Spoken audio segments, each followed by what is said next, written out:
pas que des constructions clinquantes sur l'île de Saint-Barth. Au contraire, on y cultive aussi un art de vivre discret et près de la nature. Des valeurs importantes pour cet architecte qui a imaginé cette maison ouverte. Alors, nous sommes à Pointe-Milou. On est plein ouest, dos à la colline, donc dans une zone qui n'est pas ventée puisque le vent vient de l'est. Ici, nos alizés viennent constamment de l'est. Et soleil, donc ouest, très chaud l'après-midi.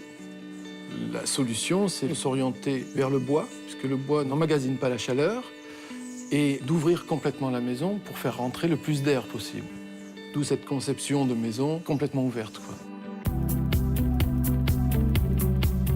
C'est totalement une référence directe à l'architecture locale, au niveau de ses structures, au niveau de ses toitures, sur son type de charpente, et ce qui garde un peu cet esprit de Saint-Barth. Voilà.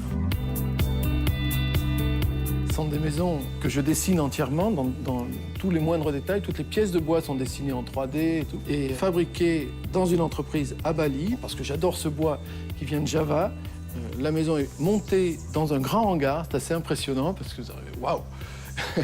Moi, je vais à Bali, je contrôle, et après, c'est démonté, tout est numéroté. Et le processus de commande jusqu'à l'arrivée, c'est 6 mois. Alors, séisme, on est en zone maximum. On a des séismes ici pratiquement tous les jours. On les sent pas tous. De temps en temps, on en sent un bon où ça bouge. L'avantage du bois par rapport au séisme, c'est que ça bouge. Alors, ça craque, on entend crac, crac, crac, et ça reste en place, ça casse pas. Donc c'est vraiment la réponse idéale. Cette maison qui est très ouverte, en même temps, elle est très fermée. Et en appuyant sur un bouton, tous les volets anticycloniques se ferment. Normalement, on conçoit des maisons, on fait un salon qui est plutôt fermé et une grande galerie devant. Ici, c'est différent. On avait moins de surface, on a des terrains plus étroits. J'ai dit, le salon, c'est la terrasse. Donc ça, c'est un ensemble intérieur-extérieur. Voilà. Les deux sont cumulés. Quand on rentre dedans, on ressent tout de suite la chaleur du bois. Et déjà, ça, c'est 95% de l'élément décor. On ajoute un grand canapé. Et les gens, quand ils arrivent, ils sont dans le canapé. Ils ne bougent plus. La petite touche de jaune, c'est mon épouse. La maison s'appelle Samsara. On a un choix d'objets plutôt Inde. On essaye de faire avant tout à notre goût. Et en général, ça plaît, quoi, donc.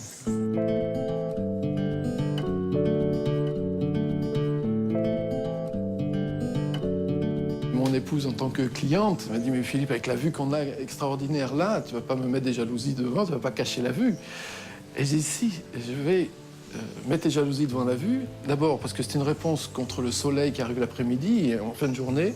Donc ça permet d'être à l'intérieur, d'avoir la lumière qui rentre, mais pas le soleil direct. Et ensuite, la vue de la mer au travers les jalousies, c'est magique. Parce qu'on regarde beaucoup plus, en fait, qu'une vue derrière une baie vitrée qu'on ne regarde plus. Et là, ça reste magique tout le temps. Quand on dort ici, on dort tout ouvert, et on a l'air qui circule dans la chambre, on sent l'air sur le corps, c'est extraordinaire. Ça, c'est ce que j'essaie d'expliquer aux Américains qui viennent en vacances. Je dis, écoutez, faites-le au moins une nuit, arrêtez la clim, ouvrez tout et profitez de ce bonheur de sentir les éléments sur le corps.